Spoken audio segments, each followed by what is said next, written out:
Your mind races with endless worries about deadlines, conflicts, and decisions that seem to multiply faster than you can handle them. Every morning you wake up already feeling behind, your thoughts scattered like leaves in a storm, while you watch others maintain their composure and clarity under the same pressures that overwhelm you. I am Marcus Aurelius, who maintained inner peace while ruling the most powerful empire in history and bearing the weight of millions of lives. Through my daily meditations, I discovered how to build a fortress of mental discipline that no external chaos could penetrate. Using practices that transformed my scattered thoughts into focused wisdom, the mind mastery techniques I'll share will give you the same unshakable mental clarity that guided me through plagues, wars, and the crushing responsibility of empire. But first, like this video, subscribe for more Stoic wisdom, and comment where you're watching from. I want to see how far the need for mental mastery has spread. Let me tell you about the moment my mind truly began to scatter, when I learned that mastering thoughts wasn't merely philosophical. Luxuriate was survival itself. I was 38 years old, standing in my modest study surrounded by scrolls of Epictetus and Chrysippus, when the messenger arrived. Antoninus Pius, my adoptive father and emperor, was dying. In mere days, I would inherit not just a throne, but the weight of 60 million souls across the greatest empire the world had ever known. That night, as I donned the imperial purple cloak for the first time, I felt its crushing weight. The fabric itself, but what it represented. Every decision I would make could spark wars, cause famines, or bring prosperity to entire provinces. Every moment of weakness, every clouded judgment, every scattered thought could ripple across the known world. My mind, which had been trained in philosophical contemplation, suddenly exploded with concerns I had never faced. Military reports from the Germanic frontier demanded immediate attention. Economic advisors spoke of grain shortages that could starve cities. Senators whispered of political alliances that could determine the empire's stability. Palace physicians warned of a growing plague spreading from the east. I found myself lying awake through countless nights, my thoughts racing between these overwhelming responsibilities. One moment I would worry about troop movements along the Danube, the next about tax policies in Gaul. Then suddenly my mind would leap to concerns about my own mortality, and what would happen to the empire if I failed. The philosophical training that had seemed so solid in my private study now felt inadequate against the torrential storm of imperial reality. I could recite Stoic principles perfectly, but when a messenger brought news of barbarian incursions, while I was simultaneously dealing with a senatorial crisis and a religious dispute, my mind scattered like birds before a hawk. It was during those first chaotic months as emperor that I realized something crucial. All the philosophical knowledge in the world meant nothing if I couldn't control the very instrument meant to apply it, my own mind. I needed more than theoretical wisdom. I needed practical mental discipline that could function under the most intense pressure imaginable. The empire demanded not just an emperor, but an emperor with complete mastery over his own thoughts, emotions, and reactions. That realization would transform not only how I ruled, but how I lived each day. The weight of the purple taught me that mental mastery wasn't a luxury for philosophers, it was the foundation upon which everything else depended. The true test of my scattered mind came not in the marble halls of Rome, but in the muddy camps along the Germanic frontier, where my mental chaos nearly cost thousands of lives. It was my second year as emperor when the Marcomanni and Quadi tribes launched coordinated attacks across the Danube. I had no choice but to take personal command of the legions, despite having no real military experience beyond theoretical study. As I rode north from Rome, my mind was a battlefield of its own strategic concerns, mixed with self-doubt, tactical questions interrupted by philosophical reflections, and constant worry about whether I was adequate for the task ahead. I remember the morning when everything changed. We were camped near Conontum, and scouts had reported massive barbarian movements just across the river. I was in my command tent, surrounded by seasoned generals who looked to me for decisive action. When I realized my mind was simultaneously trying to process troop movements, supply chain logistics, weather concerns, political implications back in Rome, and my own fears of failure, the generals were waiting for orders. Each second of hesitation could mean the difference between victory and catastrophe. Yet my thoughts jumped frantically between options. Should we attack immediately? Wait for reinforcements? Attempt negotiations? What would Antoninus have done? What would the Stoic philosophers advise? Then came the moment that changed everything. A messenger burst in with urgent news. The barbarians had begun crossing the river at 3 different points simultaneously. My scattered mind exploded with panic. I could feel my heart racing, my palms sweating, and worst of all, I could see the doubt in my generals' eyes as they watched their emperor freeze under pressure. That's when I understood with crystal clarity my scattered thinking wasn't just a personal problem anymore. It was a threat to the empire itself. Thousands of Roman soldiers were depending on clear, decisive leadership, and I was failing them because I couldn't control my own mental chaos. In that crucial moment, I forced myself to stop. I closed my eyes for just 3 breaths and asked myself one simple question. What is the most important thing right now? Not the second most important. Not the 10 things that seemed urgent, just the one thing that mattered most. The answer came clearly. Position our strongest legions to intercept the main crossing, while sending cavalry to harass the other 2 groups. One decision, one clear thought, cutting through all the mental noise. We executed that plan, and it worked. Not because it was the perfect strategy, but because it was a clear, committed decision made with a focused mind.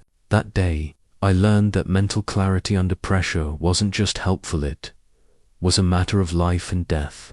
From that moment forward, I began developing what would become my daily practice of mental discipline. Every morning before dawn, I would train my mind just as rigorously as the soldiers trained their bodies. The Germanic frontier became my laboratory for learning to master my thoughts under the most challenging conditions imaginable. What I discovered in those dark, pre-dawn hours along the frontier would become the cornerstone of everything I accomplished. Simple practice that transformed my scattered thoughts into focused wisdom. Every morning, while my soldiers still slept and the world lay quiet under starlight, I would rise and spend the first hour of each day preparing my mind for what lay ahead.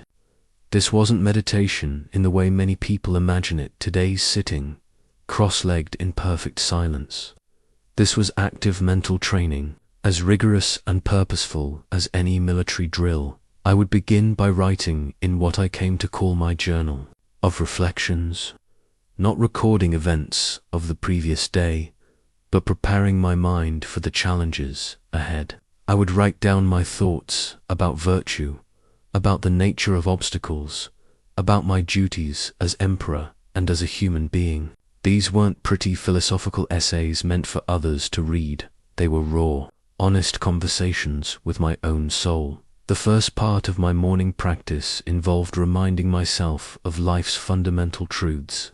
I would write things like, when you wake up in the morning, remind yourself that the people you will meet today are meddling, ungrateful, arrogant, dishonest, jealous, and surly. Not because I was cynical, but because preparing my mind for difficult people prevented me from being surprised and reactive when I encountered them. Then I would focus on what I could and couldn't control that day.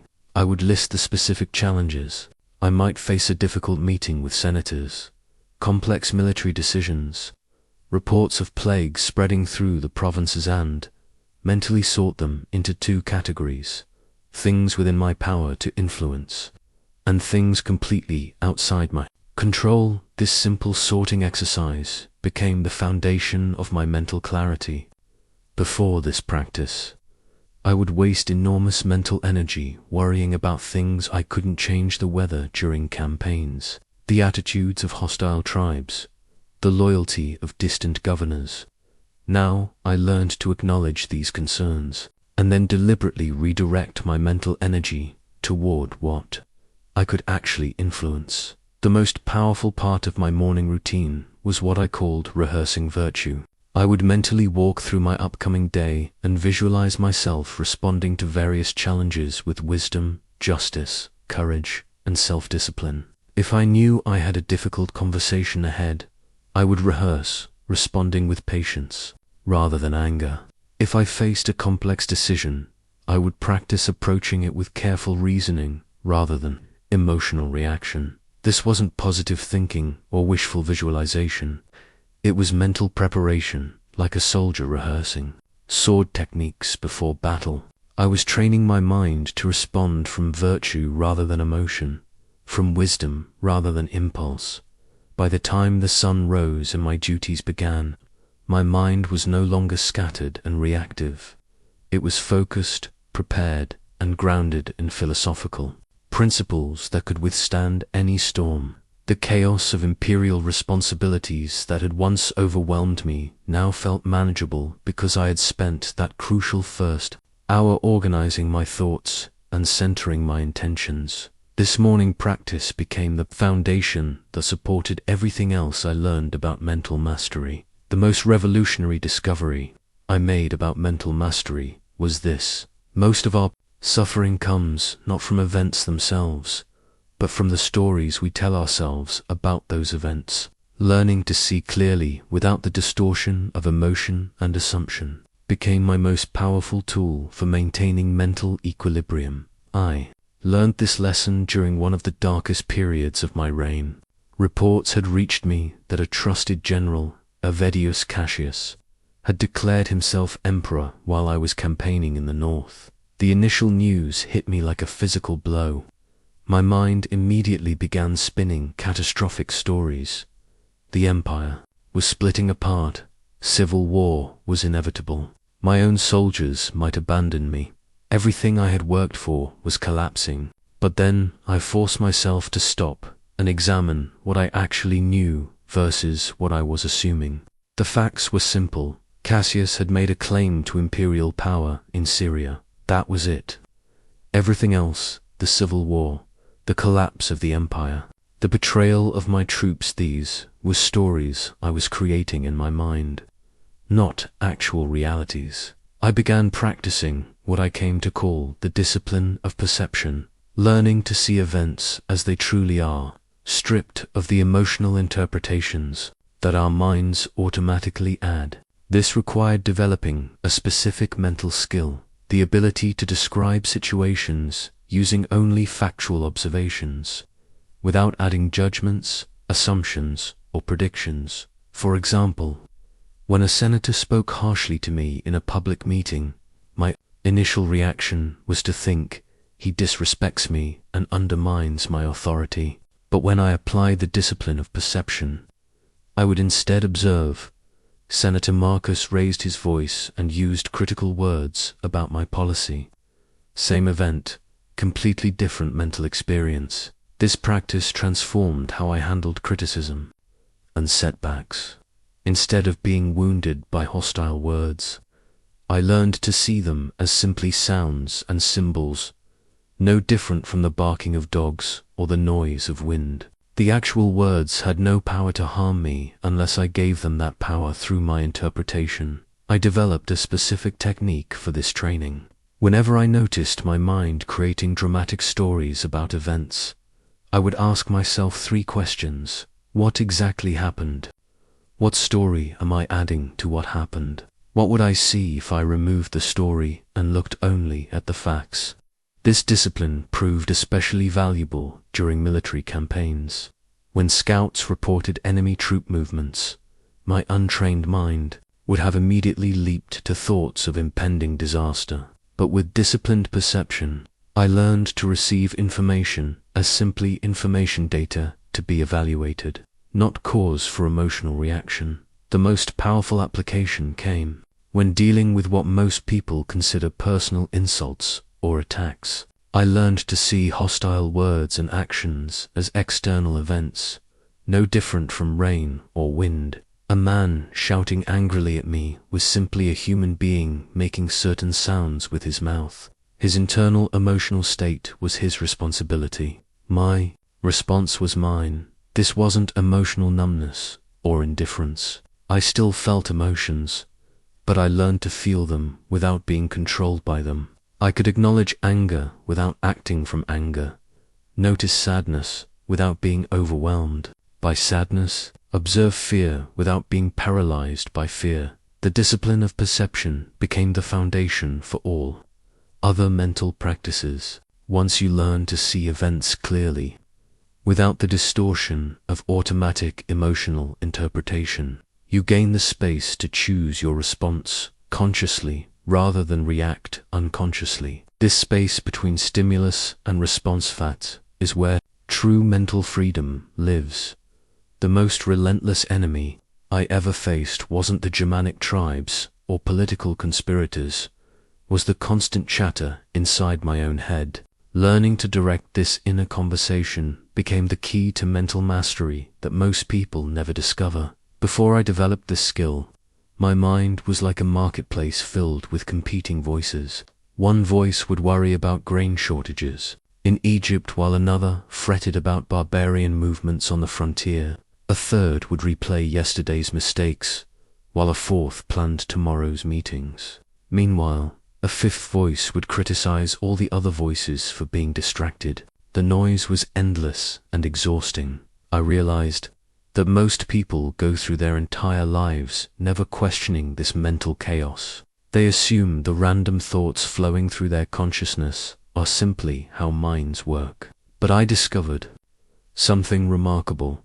You can actually direct this inner conversation. You can choose which thoughts to engage with and which to dismiss. You can even choose the tone and content of your mental dialogue. The breakthrough came during a particularly stressful period when plague was spreading through the empire. While we simultaneously faced military threats on multiple frontiers, my inner dialogue had become a stream of catastrophic predictions and self-doubt. That's when I began experimenting with deliberately directing my thoughts instead of merely observing them. I started by personifying my inner dialogue, speaking to myself as I would speak to a trusted advisor or close friend. Instead of letting random worries dominate my mental space, I began having purposeful conversations with myself. When anxiety about the plague arose, I would mentally ask myself, what do we actually know about this situation? What actions can we take? What aspects are beyond our control? This wasn't talking to myself in a scattered way, it was structured, rational dialogue. I learned to become both the questioner and the answerer in my own mind, guiding my thoughts toward productive analysis rather than destructive worry. I developed specific phrases that I would use to redirect my mental conversation when it veered toward unproductive patterns. When I caught myself spiraling into anxiety, I would mentally say, let's focus on what we can control. When anger began to build, I would remind myself, this person is acting according to their own understanding of good. When frustration mounted over setbacks, I would tell myself, the obstacle is the path. The most powerful technique I discovered was what I called philosophical conversation. Instead of letting my mind wander aimlessly, I would engage it in discussions about virtue, wisdom, and the nature of good living. I would mentally debate questions like, what would perfect justice look like in this situation? Or how can I respond with both courage and compassion? This practice transformed idle mental time into opportunities for growth. During long rides between military camps, instead of letting my mind drift into worry or boredom, I would engage it in philosophical inquiry. Walking through the palace gardens, I would contemplate questions about the nature of leadership and virtue. I also learned to use my inner dialogue as a coaching tool. Before important meetings or difficult conversations, I would mentally rehearse not just what I would say, but how I would think during the interaction. I would remind myself of my values, my goals for the conversation, and the principles I wanted to embody. The key insight was realizing that your inner dialogue is not something that happens to you, it's something you can consciously direct. Your mind is not a wild horse that drags you wherever it wants to go. It's a trained animal that can learn to follow your conscious direction. But like any training, it requires consistent practice and gentle, persistent correction. When the plague swept through the empire like a merciless tide, claiming millions of lives including my own co-emperor Lucius Verus, I faced the ultimate test of mental discipline. In the face of overwhelming catastrophe, I discovered how to maintain clarity. When fear threatened to paralyze both me and the empire, the plague arrived with our returning troops from the Parthian campaign. At first, we received scattered reports of a strange illness affecting soldiers and civilians in the eastern provinces.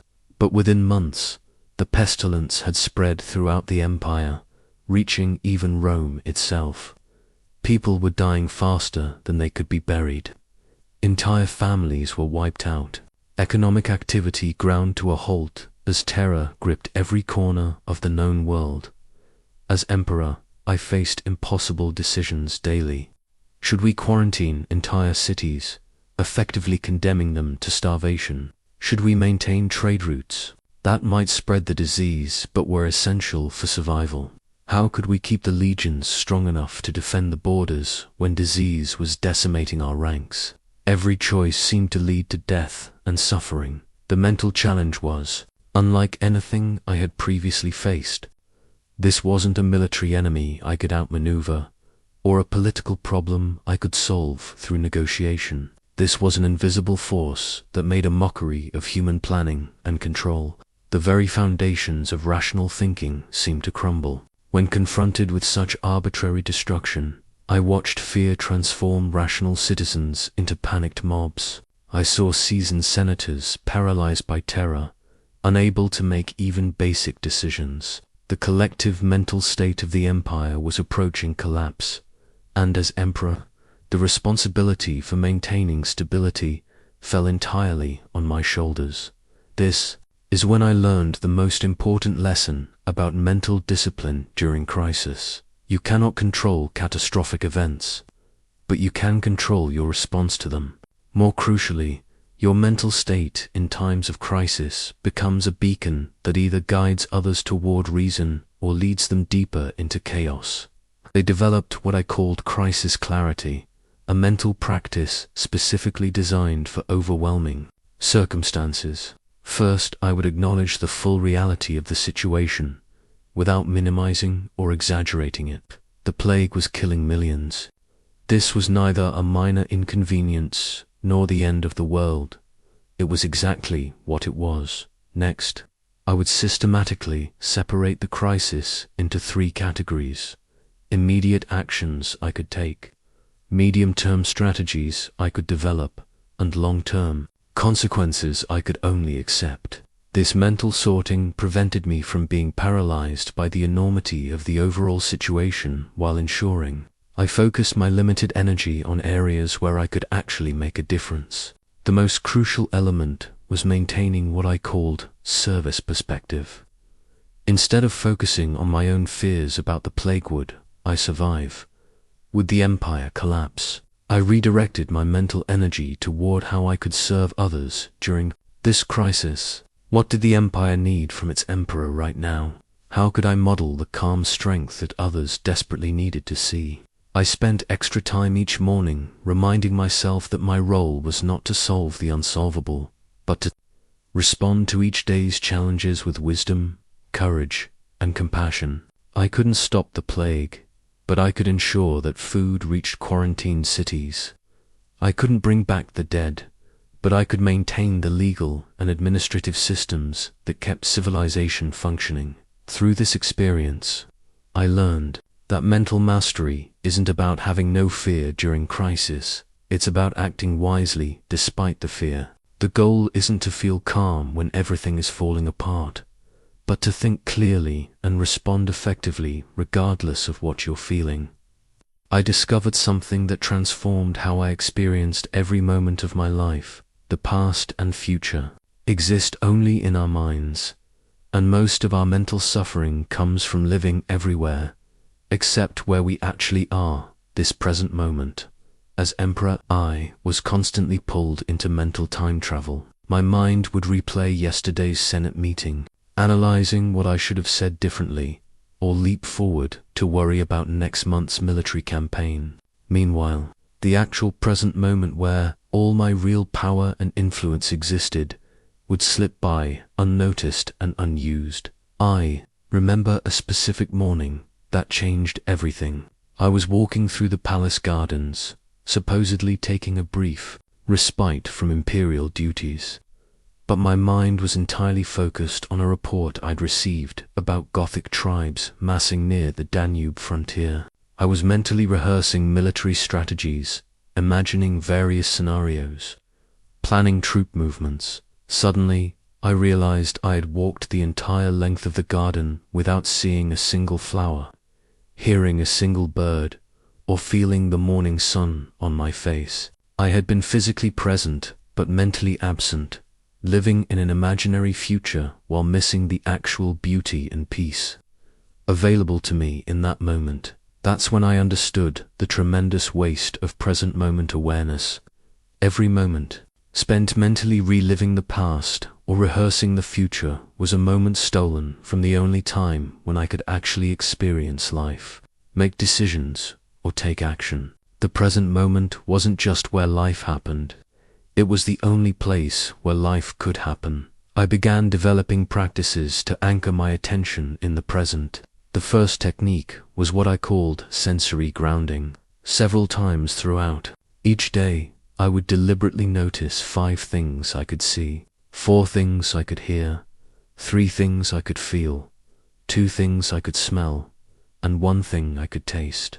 This simple exercise would instantly pull my wandering mind back to immediate physical reality. Another powerful practice was task presence, giving my complete attention to whatever I was doing in the moment. If I was reviewing legal documents, I would focus entirely on understanding each clause rather than thinking about the next meeting. If I was listening to an advisor's report, I would concentrate fully on their words rather than formulating my response while they were still speaking. I learned to recognize the mental habits that pulled me away from present awareness.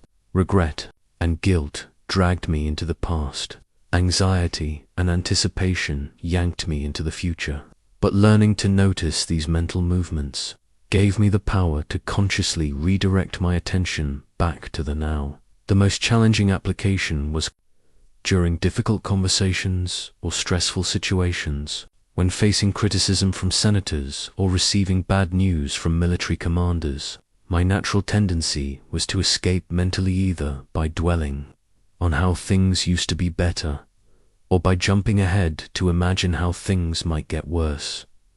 But I discovered that staying present during difficult moments was actually the most effective way to handle them. When I remained fully attentive to what was actually happening, I could respond more skillfully than when my mind was scattered across past and future concerns. I developed a simple internal phrase that became my anchor. This moment is enough. When my mind began its familiar escape patterns, I would mentally repeat this phrase and bring my attention back to whatever was immediately in front of me. Not because every moment was pleasant, but because every moment was the only place where I could actually live and act effectively. Present moment. Mastery didn't mean never planning for the future or learning from the past. It meant doing those mental activities consciously and purposefully, then returning my primary attention to the present where actual life unfolds. The past could inform my decisions, and the future could guide my planning, but neither could substitute for the awareness and engagement that only the present moment offered. After years of practicing mental discipline, I made a discovery that changed everything. The strongest foundation for a clear mind isn't technique or strategy, it's character. Building virtue is like constructing the architecture that supports all other mental practices. I learned this during a crisis that tested every aspect of my leadership. A group of Eastern governors had been systematically embezzling funds meant for plague relief, enriching themselves while citizens died from starvation and disease. When the evidence reached me, I felt a fury unlike anything I had experienced. These men had betrayed not just the empire, but the most vulnerable people during their darkest hour. My initial impulse was to have them executed immediately as an example to others. But as I sat with this decision, I realized my anger was clouding my judgment. Yes, they deserved punishment, but what kind of punishment would actually serve justice rather than just satisfying my rage? This led me to understand something crucial. Mental clarity isn't just about controlling thoughts and emotions, about having a solid moral foundation that guides those thoughts and emotions toward good purposes. Without virtue as your base, mental discipline can become mere manipulation or self-serving control. I began to see virtue not as abstract philosophical concepts, but as the practical architecture of mental strength. The four cardinal virtues, justice, courage, and self-discipline, became the pillars that supported every other mental practice I developed. Wisdom served as the foundation for all clear thinking. Before making any decision, I would ask myself, what would perfect wisdom do in this situation? This wasn't about having all the answers, but about approaching problems with genuine curiosity and openness to truth, regardless of whether that truth was convenient or comfortable. Justice became my guide for managing emotions, especially anger and resentment, when someone wronged me or opposed my policies. Instead of letting my emotions run wild, I would ask, what would perfect justice require here? This helped me separate my personal feelings from what was actually right and fair. Courage provided strength for difficult decisions and conversations. Mental discipline without courage leads to overthinking and paralysis. But when I grounded my thinking in courage, I could face uncomfortable truths, make unpopular decisions, and have necessary conversations that fear would otherwise prevent. Self-discipline tied everything together by ensuring that my actions aligned with my values. It's one thing to know what virtue requires. It's another to actually live it consistently. Self-discipline was what transformed philosophical understanding into daily practice. I developed a daily virtue review as part of my morning practice. I would examine the upcoming day's challenges and consciously choose how to embody each virtue in specific situations. If I had a difficult meeting with the Senate, I would decide in advance to approach it with wisdom, justice, courage, and self-discipline. The most powerful discovery was that virtue actually simplified mental life rather than complicating it. When faced with complex decisions, instead of endless mental analysis, I could ask, what would virtue require? This usually made the right path clear, even when it wasn't easy. Building virtue as mental architecture meant that my thoughts and emotions had a stable structure to rest upon. Even during the most chaotic periods of my reign, I had an internal reference point that remained constant: the commitment to wisdom, justice, courage, and self-discipline, regardless of external circumstances. The most liberating mental practice I ever developed came from embracing the one certainty that most people spend their lives avoiding death. When I learned to keep mortality as a constant companion rather than a distant threat, it transformed everything about how I thought and lived. This practice began during my darkest period as emperor. The plague had claimed my adoptive brother and co-emperor Lucius Verus, along with millions of other lives throughout the empire. I was surrounded by death daily, receiving reports of casualties from the frontier, walking through a Rome where funeral pyres burned constantly, watching strong advisors and friends suddenly fall ill and die within days. Most rulers in my position would have tried to insulate themselves from these reminders of mortality, But I chose the opposite path. I decided to face death directly, to study it, to understand what it could teach me about living well. I began each morning by acknowledging a simple truth. This could be my last day alive, not in a morbid way, but as a practical recognition of reality. The plague could reach me, an assassin could strike, a simple illness could prove fatal. Death was not a distant possibility, but an immediate neighbor. This daily acknowledgement of mortality had an unexpected effect on my mind. Instead of creating fear and anxiety, it brought tremendous clarity and freedom. When you truly accept that your time is limited and uncertain, many of the things that normally occupy mental space suddenly seem trivial. Political opponents trying to embarrass me in the Senate. If I might die today, why waste mental energy on wounded pride? Economic advisors presenting competing strategies. If this were my last decision as emperor, which approach would best serve the empire? Personal slights and petty frustrations. If I had only hours left to live, would I choose to spend them harboring resentment?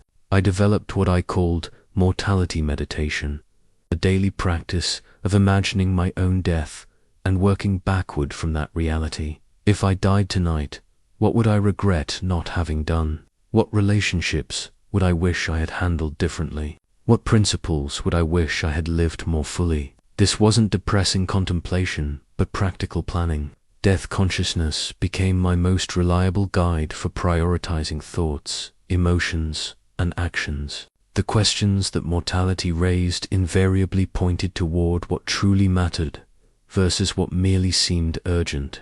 I also began studying the deaths of others as lessons for living. When news reached me of a senator's sudden death, I would reflect on what his life had accomplished and what mine was accomplishing. When young soldiers died in battle, I would consider how fully they had lived in their brief years and how fully I was living in mine. The most profound insight came when I realized that contemplating death was actually contemplating life. Every moment became more vivid when viewed through the lens of impermanence. Food tasted more satisfying, conversations felt more meaningful, and even routine imperial duties carried greater significance when I remembered they were temporary, gifts rather than permanent possessions. Death consciousness also provided the ultimate test for mental discipline practices. If I might die today, which thoughts deserved my attention? If this were my final opportunity to influence the empire, how would I spend my mental energy? If these were my last hours with my family, would I waste them worrying about tomorrow's challenges? The practice culminated in a daily question that became my most powerful mental tool. If I died tonight, would I be proud of how I spent my mental energy today?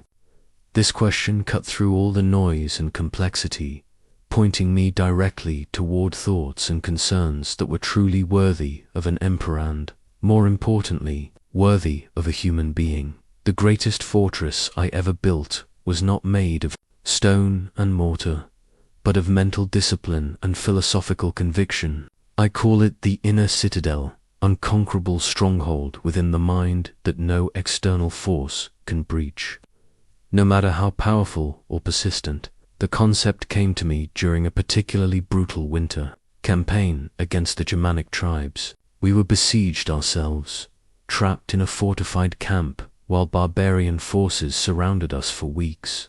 As I walked the ramparts one frozen morning, studying our defensive walls, I realized that while these physical barriers protected our bodies, I needed something far stronger to protect my mind and spirit. External circumstances were constantly assaulting my mental peace. Military defeats, political betrayals, economic crises, personal losses. The world seemed designed to destroy any sense of security or control. But what if I could build an internal fortress that remained unshakable regardless of what happened? Outside, the inner citadel is constructed from a simple but revolutionary principle. You are not your circumstances. You are the consciousness that observes and responds to circumstances.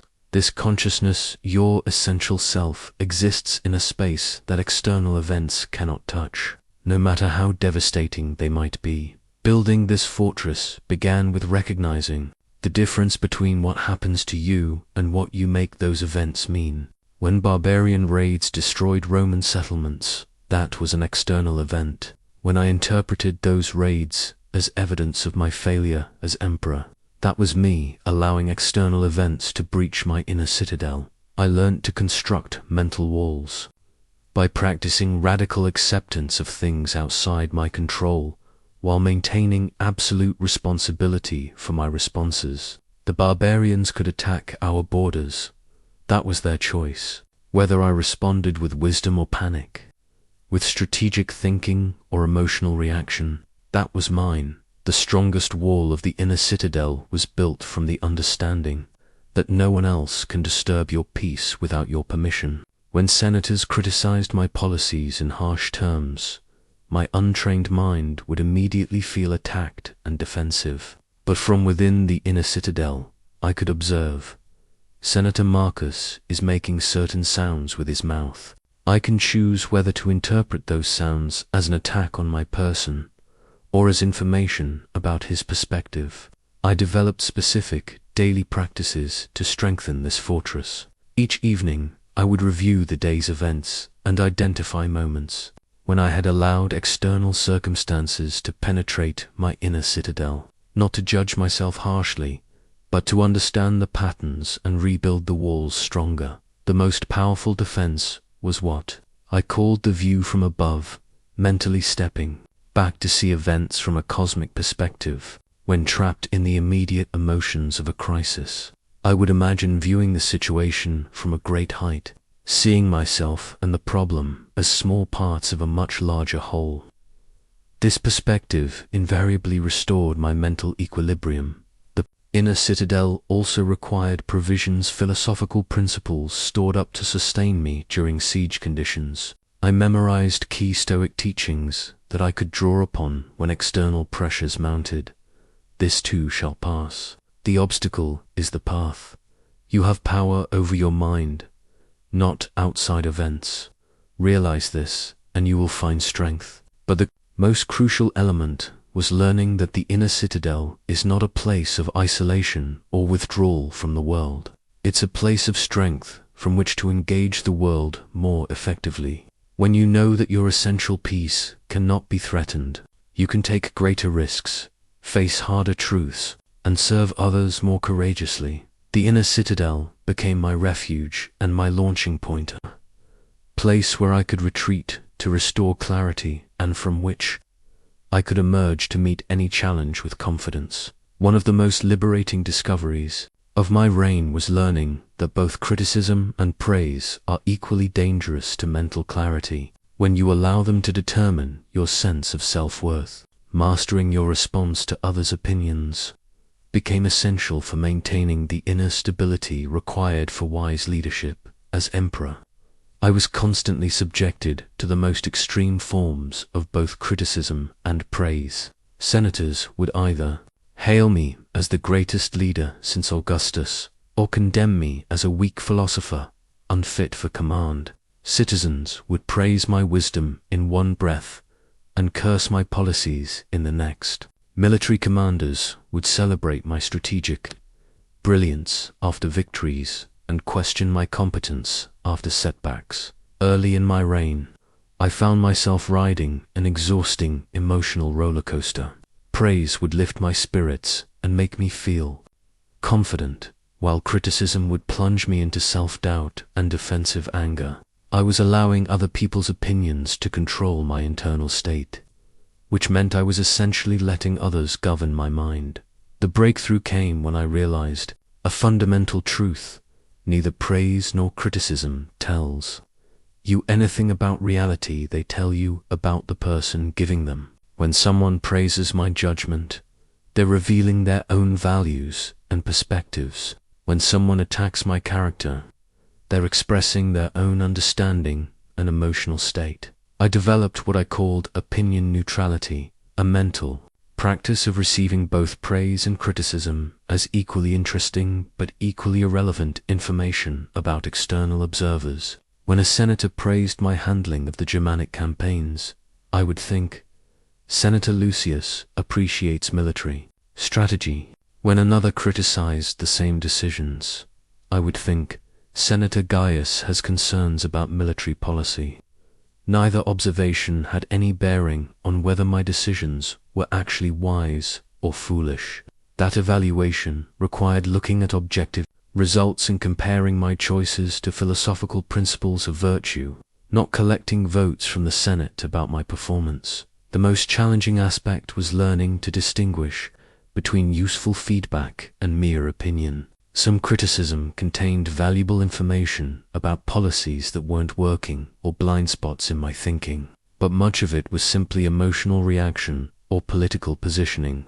Learning to separate signal from noise became crucial. I created a mental filter for processing external feedback. First, I would examine the source. Did this person have relevant expertise and first-hand knowledge? Were they speaking from genuine concern or personal agenda?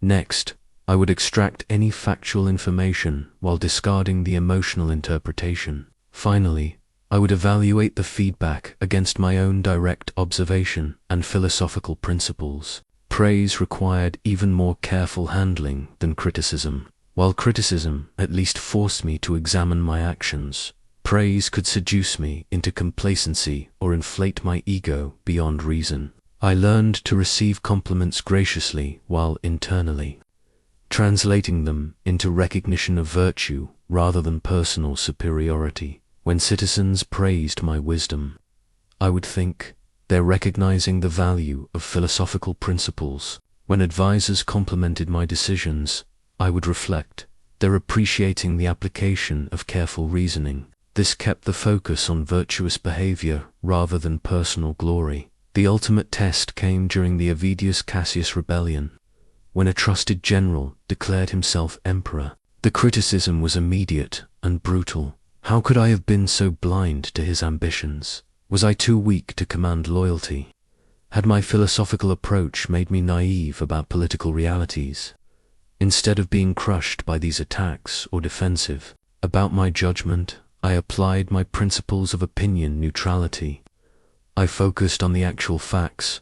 Cassius had made a political calculation based on false information about my death. My response should be guided by justice and the empire's welfare, not by wounded pride or the need to prove critics wrong. When Cassius was killed by his own soldiers before I could reach him, many praised my merciful approach and wise restraint. But I received this praise the same way I had received the earlier criticism, as external noise that had no bearing on whether my actions had actually been virtuous and effective. The most healing practice I discovered for mental anguish was learning to see myself not as an isolated individual struggling alone, but as an integral part of the vast interconnected web of existence. This cosmic perspective transformed anxiety into acceptance and loneliness into belonging. This understanding emerged during one of my darkest periods as emperor. The plague continued its devastating march through the empire. My own health was declining, and the weight of governing seemed increasingly impossible to bear. I felt utterly alone with responsibilities that no human should have to carry. One night, unable to sleep, I walked out to the palace gardens and looked up at the stars. As I contemplated the vastness of the cosmos, something shifted in my perspective. I began to see my struggles not as unique personal burdens, but as part of the universal human experience. Every person who had ever lived had faced challenges that seemed overwhelming. Every ruler throughout history had felt the weight of decisions that affected thousands of lives. I started developing what I called universal connection meditation, a practice of consciously expanding my awareness beyond my immediate concerns to embrace the larger reality of which I was a part. Instead of thinking I am suffering, I would reflect suffering is happening in this small corner of the universe, just as it has always happened, just as it always will. This wasn't a way of minimizing my problems or avoiding responsibility. Instead, it was recognizing that my individual challenges were part of the larger pattern of existence. Just as my body was made of elements that had existed for billions of years and would continue existing long after my death, my experiences were part of the eternal human story. I began to see every person in the empire, from the lowest slave to the highest senator, as my cosmic relatives. We were all made from the same universal substance, all facing the same fundamental challenges of birth, struggle, growth, and death. The barbarian warriors attacking our frontiers were seeking survival and prosperity for their tribes, just as I was seeking survival and prosperity for the empire. This perspective profoundly changed how I handled conflicts and crises. When facing opposition from senators, instead of seeing them as personal enemies, I could recognize them as fellow humans trying to navigate their understanding of what was best for Rome. When dealing with military setbacks, instead of feeling personally attacked by fate, I could see them as part of the eternal dance between human intention and cosmic forces. The practice involved daily exercises in expanding perspective. I would start by feeling my connection to my immediate family, then extend that sense of kinship to my advisors, then to all Romans, then to all humans, then to all living beings, and finally to the entire cosmos. This gradual expansion helped me remember that my individual concerns, while important, were part of something infinitely larger. When anxiety arose about particular problems, I would practice what I called zoom-out meditation. I would imagine viewing my concerns from increasingly distant perspectives, from across the room, from above the palace, from above Rome, from above the Mediterranean, from among the stars. Each level of distance helped me see my problems in proper proportion. The most powerful application was during decision-making. Instead of asking only what's best for me, or even what's best for Rome, I learned to ask what's best for the universal community of which I'm a part. This cosmic perspective invariably led to wiser, more compassionate choices. Of all the mental disciplines I mastered, learning to transform anger into wisdom became the most immediately practical for daily leadership. Anger was my most persistent and destructive emotion, but when I learned to harness its energy rather than being consumed by it, it became a powerful force for positive change. The lesson began with a betrayal that cut deeper than any military defeat. My most trusted advisor, a man I had considered almost a brother, had been secretly negotiating with Germanic tribal leaders, sharing information about our military strategies in exchange for personal wealth. When evidence of his treachery reached me, I felt a rage unlike anything I had ever experienced. My initial reaction was pure fury. I wanted him executed immediately, publicly, as a warning to others. I wanted to make him suffer as he had made the empire suffer. The anger consumed my thoughts for days, disrupting my sleep, distorting my judgment, and poisoning my interactions with everyone around me. But as the initial fire of rage began to cool, I realized something crucial. My anger was hurting me far more than it was hurting the traitor. He was imprisoned and awaiting trial, while I was trapped in a prison of my own fury. The anger that felt so righteous and justified was actually corrupting my ability to think clearly about justice and appropriate punishment. I began studying anger as if it were an enemy I needed to understand before I could defeat it. What I discovered changed everything about how I handled this powerful emotion. Anger, I realized, was always based on the gap between how I expected things to be and how they actually were.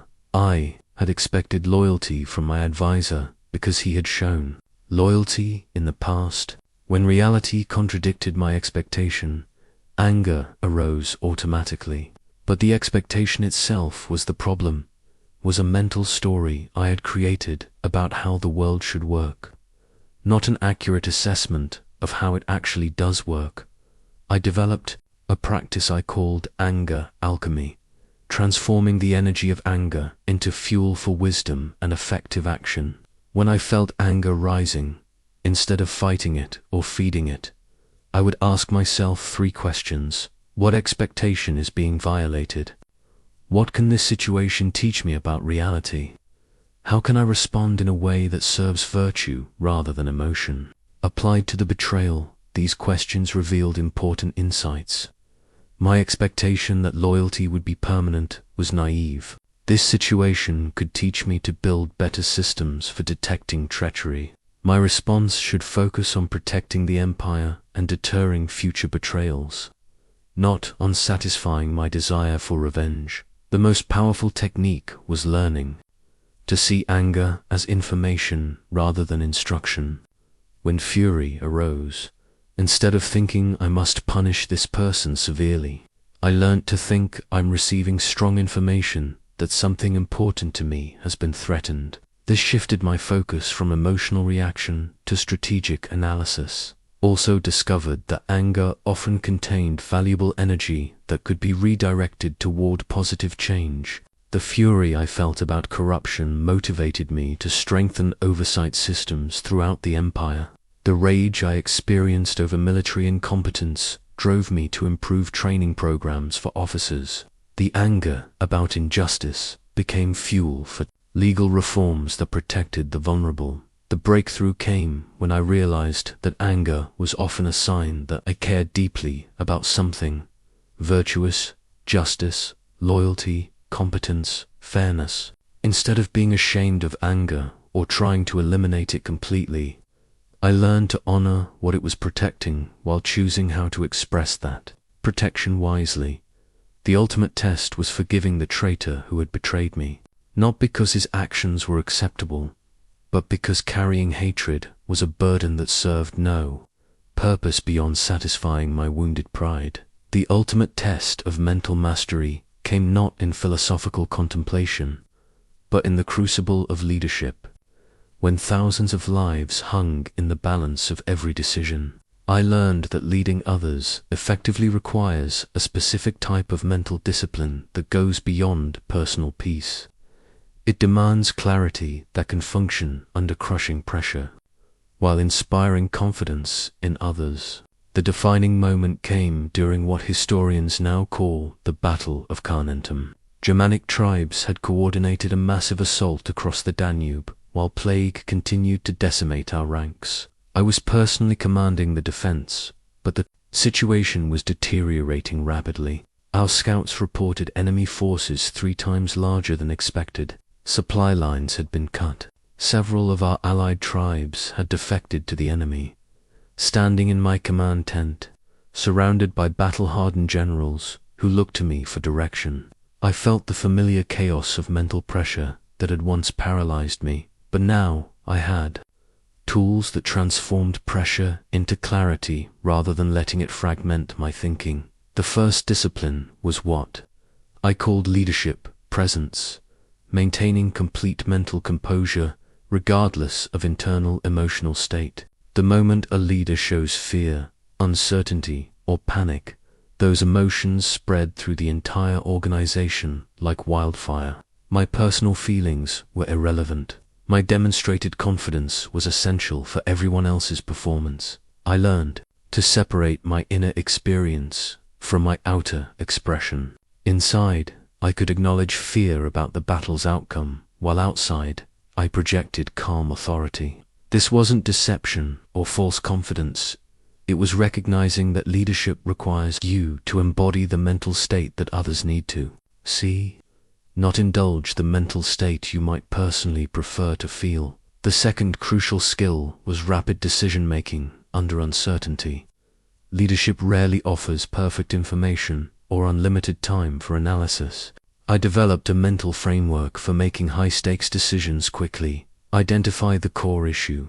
Consider the most likely outcomes of available options. Choose the course that best serves long-term virtue, even if short-term consequences are uncertain. During the Battle of Carnuntum, I had minutes to decide whether to retreat and potentially lose the province.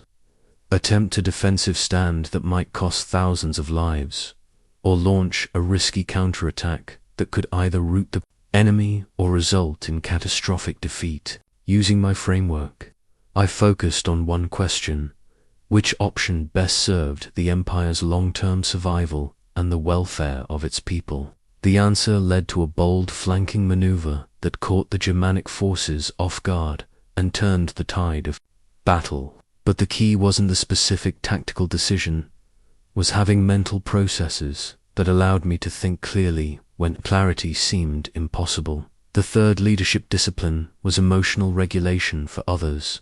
As a leader, your mental state directly influences everyone around you. If I was anxious, my anxiety would spread to my generals, then to the centurions, then to the soldiers.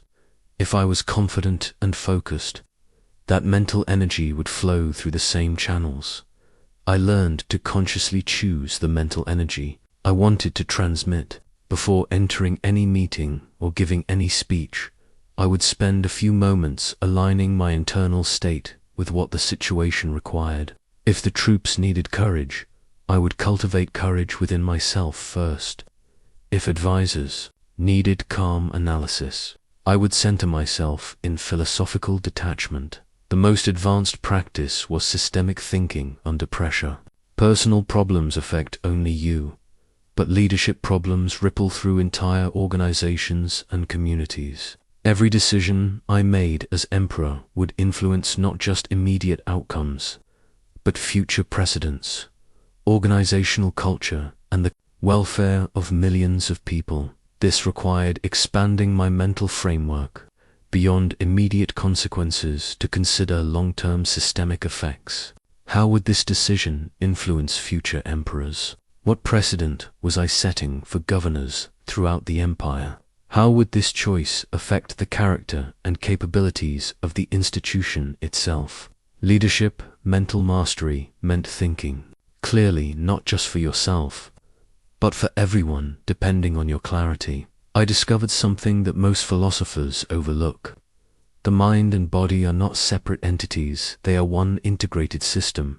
Physical discipline became the foundation that supported every other mental practice I developed, providing the energy and resilience necessary for sustained mental mastery. This insight came during my longest military campaign, when months of poor sleep, inadequate nutrition, and physical stress began undermining all my carefully developed mental practices. Despite years of philosophical training, I found my mind becoming scattered and reactive. My morning meditations felt forced. My emotional regulation faltered. Even basic decision-making became exhausting. I initially blamed external pressures, ongoing war, political challenges back in Rome, the persistent plague. But observing my own patterns, I realized the problem was more fundamental. I had been treating my body as merely a vehicle for my mind, rather than recognizing it as an integral part of my mental capacity. The turning point came when I instituted a daily physical routine, even in the harsh conditions of military campaign. Every morning, before my philosophical reflections, I would spend time training my body.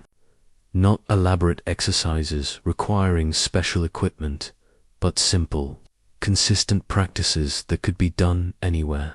I began with basic movements that every soldier knew: walking, stretching, calisthenics. But I approached them with the same intent. I brought two mental disciplines. Each movement was performed with complete attention, connecting physical action with mental focus. Push-ups became exercises in perseverance.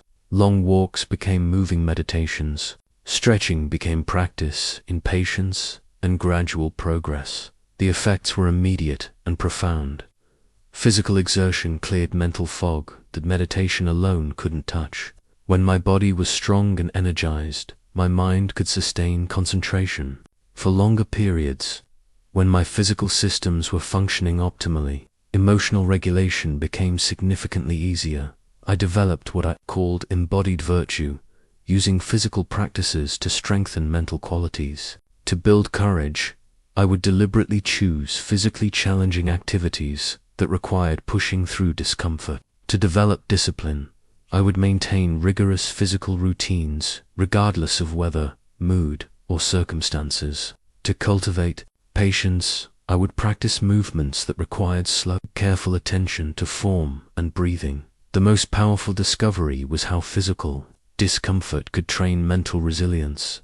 When you learn to remain calm and focused while your body experiences strain, whether from cold, heat, fatigue, or physical challenge, you develop the same mental muscles needed to remain calm during emotional or intellectual pressure.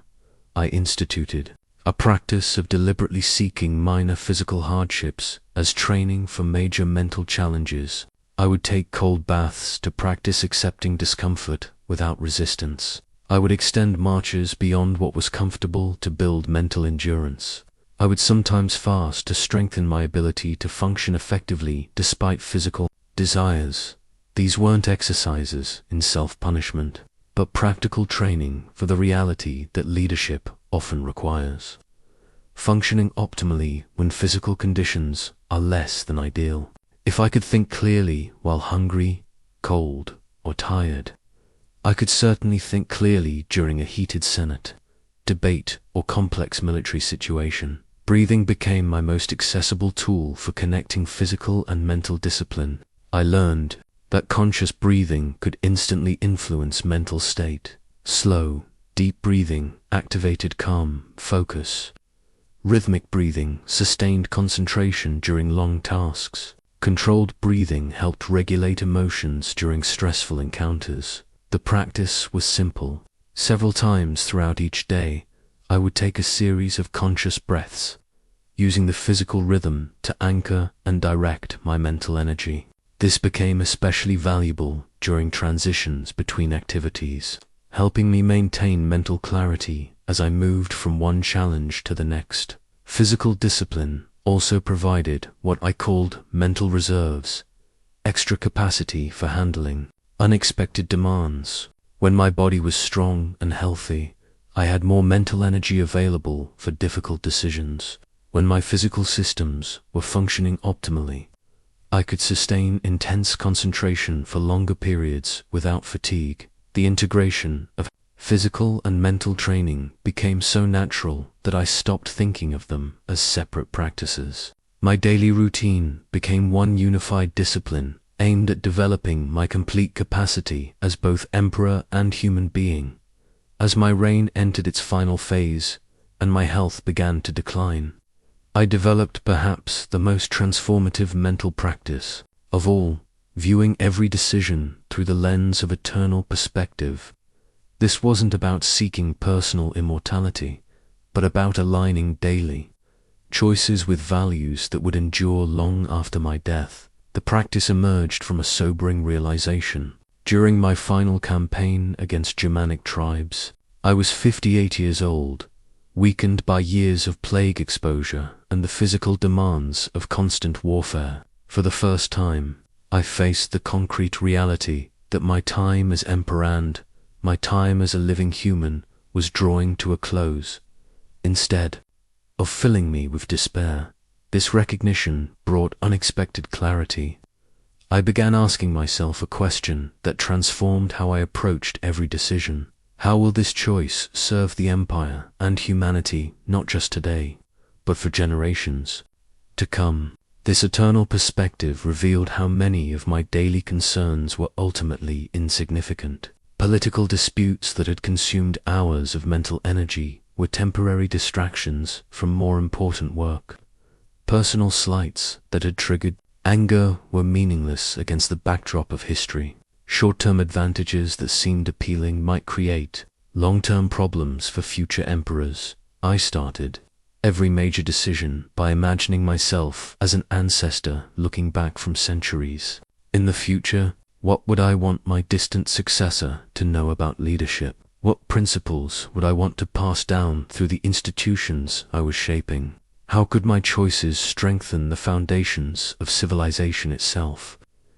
This practice led to some of my most important reforms. Instead of focusing only on immediate military victories, I invested heavily in infrastructure, legal systems, and educational institutions that would serve the empire long after current conflicts were resolved. Instead of making policy decisions based on political expedience, I chose approaches that would create beneficial precedents for future rulers. The eternal perspective also transformed how I handled personal relationships and conflicts. When senators opposed my policies, instead of seeing them as personal enemies, I could view our disagreements as part of the larger historical process of refining ideas through debate. When advisors disappointed me, instead of harboring resentment, I could focus on what lessons these experiences might offer future leaders. Most powerfully, thinking about legacy clarified what truly mattered in daily life. I began prioritizing actions that would outlast my physical existence, mentoring younger leaders, documenting philosophical insights, strengthening institutions, and modeling virtuous behavior that others might emulate. I developed a daily practice of ancestor consultation, imagining conversations with wise leaders from the past about current challenges. What would Augustus advise about this military situation?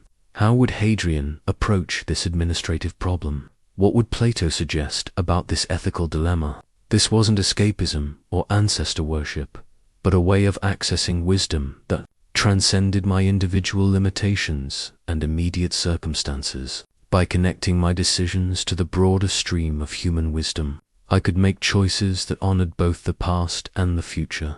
The eternal perspective also provided comfort during difficult times. When facing setbacks that might have seemed devastating from a short-term view, I could remember that every leader throughout history had faced similar challenges. My struggles were part of the eternal human story, not unique personal failures.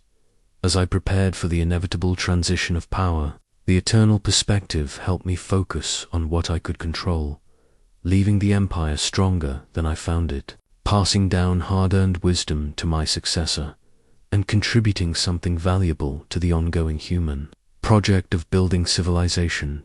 After decades of developing and refining these practices, I want to share with you the complete system that can transform your mental life just as it transformed mine. This isn't theory or philosophy. This is the practical, daily routine that built unshakable mental strength in the crucible of imperial responsibility. Your mental mastery begins the moment you wake up, before the world's demands flood your consciousness.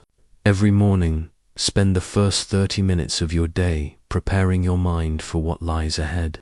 This is your mental armor, forged new each day. Start with 5 minutes of mortality, reflection. Acknowledge that this could be your last day, to create fear, but to clarify what truly matters. Ask yourself, if this were my final day, how would I want to spend my mental energy? Let this question guide your priorities throughout the day. Next, spend 10 minutes on perception discipline. Review your upcoming challenges and practice seeing them clearly without emotional distortion. Instead of thinking this meeting will be a disaster, observe I have a meeting with people who hold different views. Strip away your interpretations and see only the facts. Follow this with 10 minutes of virtue preparation. Examine your day's opportunities to practice wisdom, justice, courage, and self-discipline. Choose specific situations where you'll consciously embody these qualities. Decide in advance how you want to show up as your best self. End your morning preparation with 5 minutes of inner citadel reinforcement. Remind yourself that your peace, your worth, and your essential self cannot be touched by external events. You are not your circumstances. You are the consciousness that observes and responds to circumstances throughout your day. Apply these micro practices to maintain mental clarity.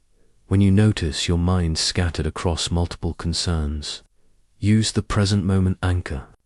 Focus on 5 things you can see, 4 things you can hear, 3 things you can feel. This immediately returns your attention to the only place where you can actually influence anything right here, right now. When anger arises, transform it through the 3-question process.